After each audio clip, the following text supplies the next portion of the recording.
میں لوگوں سے کہا کرتا ہوں تمہارے اوپر غلط مقدمات ہیں، تمہارے حالات ہیں، پریشانیاں ہیں، یہاں لوگوں کے سامنے رونے سے کوئی فائدہ نہیں. لاکھ سوا لاکھ روپیہ خرچہ کرو، عمرے کو چلے جاؤ اور اللہ کے نبی علیہ الصلوۃ والسلام کے روضے پر ریاض الجنہ میں اللہ موقع دے دے تو سجدے میں سر رکھ کر اپنا دکھڑا نبی کی بارگاہ میں پیش کرو. اللہ کے نبی اللہ کی بارگاہ میں آپ کی سفارش کریں گے، اللہ تمہارا مسئلہ حل کر دے گا. اور یہ لوگ اللہ کے سوا ایسی چیزوں کی پرستش کرتے ہیں جو نہ ان کا کچھ بگاڑ ہی سکتی ہیں اور نہ کچھ بھلائی کر سکتی ہیں، اور کہتے ہیں کہ اللہ کے نبی اللہ کی بارگاہ میں آپ کی سفارش کریں گے، اللہ تمہارا مسئلہ حل کر دے گا. کہ یہ اللہ کے پاس ہماری سفارش کرنے والے ہیں. کہہ دو کیا تم اللہ کو ایسی چیز بتاتے ہو جس کا وجود اسے نہ آسمانوں میں معلوم ہوتا ہے اور نہ زمین میں؟ وہ پاک ہے اور اس کی شان ان کے شرک کرنے سے بہت بلند ہے. بھلا کون بے قرار کی التجا قبول کرتا ہے جب وہ اس سے دعا کرتا ہے، اور کون اس کی تکلیف کو دور کرتا ہے، اور کون تم کو زمین میں اگلوں کا جانشین بناتا ہے؟ یہ سب کچھ اللہ کرتا ہے. تو کیا اللہ کے ساتھ کوئی اور معبود بھی ہے؟ ہرگز نہیں، مگر تم بہت کم غور کرتے ہو. بھلا کون تم کو جنگل اور دریا کے اندھیروں میں رستہ بتاتا، اور کون ہواؤں کو اپنی رحمت کے آگے خوشخبری بنا کر بھیجتا ہے؟ یہ سب کچھ اللہ کرتا ہے. تو کیا اللہ کے ساتھ کوئی اور معبود بھی ہے؟ ہرگز نہیں. یہ لوگ جو شرک کرتے ہیں اللہ کی شان اس سے بلند ہے. عبداللہ بن عباس رضی اللہ عنہما کہتے ہیں کہ میں ایک دن رسول اللہ صلی اللہ علیہ وسلم کے ساتھ سواری پر پیچھے تھا.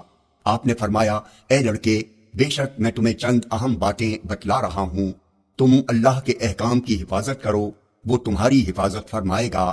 تم اللہ کے حقوق کا خیال رکھو، اسے تم اپنے سامنے پاؤ گے. جب تم کوئی چیز مانگو تو صرف اللہ سے مانگو، جب تم مدد چاہو تو صرف اللہ سے مدد طلب کرو. اور یہ بات جان لو کہ اگر ساری امت بھی جمع ہو کر تمہیں کچھ نفع پہنچانا چاہے تو وہ تمہیں اس سے زیادہ کچھ بھی نفع نہیں پہنچا سکتی جو اللہ نے تمہارے لیے لکھ دیا ہے. اور اگر وہ تمہیں کچھ نقصان پہنچانے کے لیے جمع ہو جائے تو اس سے زیادہ کچھ نقصان نہیں پہنچا سکتی جو اللہ نے تمہارے لیے لکھ دیا ہے. قلم اٹھا لیے گئے اور تقدیر کے صحیفے خشک ہو گئے ہیں. جامع ترمذی حدیث نمبر 2516. یہ حدیث صحیح ہے. یہ دل میں ارماں ہے طیب پونے، مزار اقدس پہ جا کے ایک دن سناؤں ان کو. کس کو؟ جناب رسول اللہ صلی اللہ علیہ وسلم کو. اور اے پیغمبر، جب تم سے میرے بندے میرے بارے میں دریافت کریں تو انہیں معلوم ہو کہ میں تو تمہارے پاس ہی ہوں. جب کوئی پکارنے والا مجھے پکارتا ہے تو میں اس کی دعا قبول کرتا ہوں. تو ان کو چاہیے کہ میرے حکموں کو مانیں اور مجھ پر ایمان رکھیں تاکہ نیک رستہ پائیں. مسیح ابن مریم تو ایک پیغمبر ہی تھے. ان سے پہلے بھی بہت سے رسول گزر چکے تھے، اور ان کی والدہ مریم اللہ کی ولی اور سچی فرما بردار تھیں. دونوں انسان تھے اور کھانا بھی کھاتے تھے.